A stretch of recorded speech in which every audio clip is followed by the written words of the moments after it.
Hello guys, narito tayo ngayon. Lilinisin natin tong Panasonic 2 horsepower premium inverter. Yan yung sa may loob niya guys. Nakikita nyo, daming parang dumi-dumi, kulay itim Ito filter. Medyo marumi na rin Pero itong yung loob niya, kung titingnan natin itong evaporator coil niya sa ibabaw, hindi siya masyadong marumi, pero nasa loob ang dumi tatanggalin natin ang filter tsaka tong cover. Ito may screwhan, bali dito ay tatlo. Tatanggalin natin yung plastic na nakatakip sa screw. Maganda talaga. Ayan. Pero si anong lakas niya? Yan yung tatlong screw Ang lakas. Kahit Yan yung tatlong screw. Pero may screw pa siya guys na isa dito sa malapit sa filter sa gitna pag natanggal na yon, pwede na siyang hugutin. Mas madaling buksan ang takip ng Panasonic kaysa sa ibang mga brand kasi hindi ganong nakalak yung sa ibabaw niya. Ginawa talagang kusa yon para hindi masira. Yan, yung naka-plastic na tayo, bale yan, sasahuran natin ng plastic, diretso sa timba na sahod. Yan, buga natin evaporator, Pagkatapos, sasabunan natin.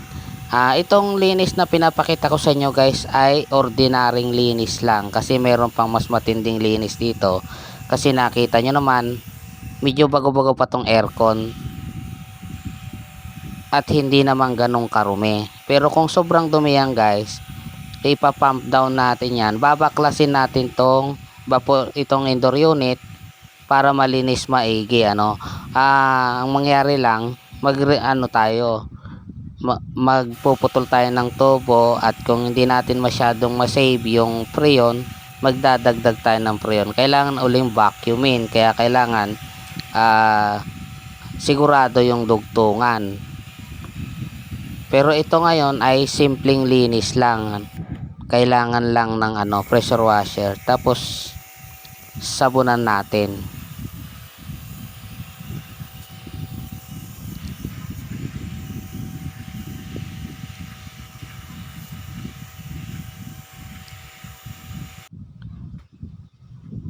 So yan, nasabunan na natin.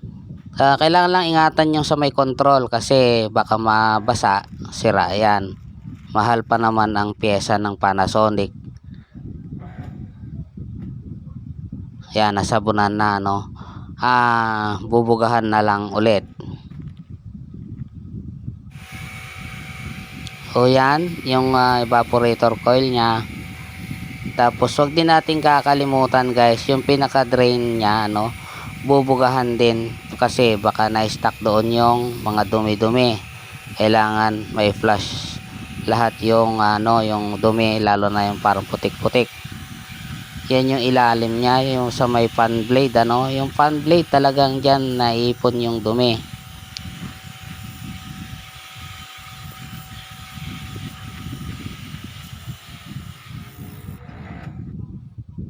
Ito, sasabunan natin yung filter tsaka yung yung cover niya para malinis.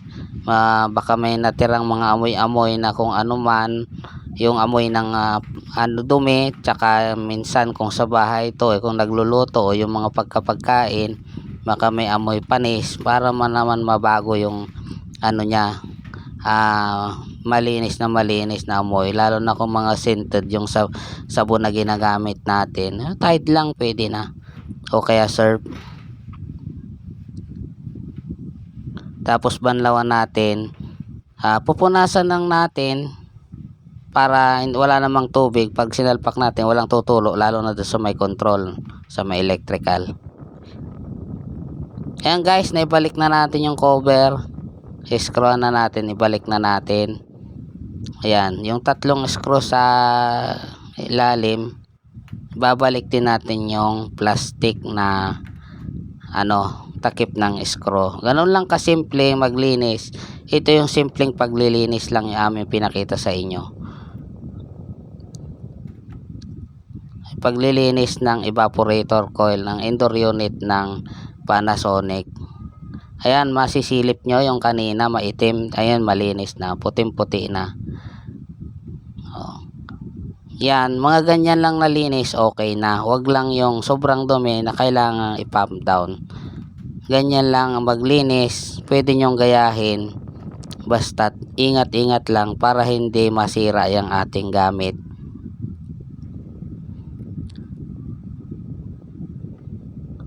Ayan, naibalik na yung takip, ano. Bali 3 yan.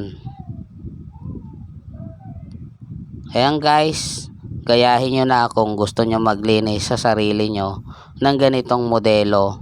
Panasonic Torch Power Premium Inverter.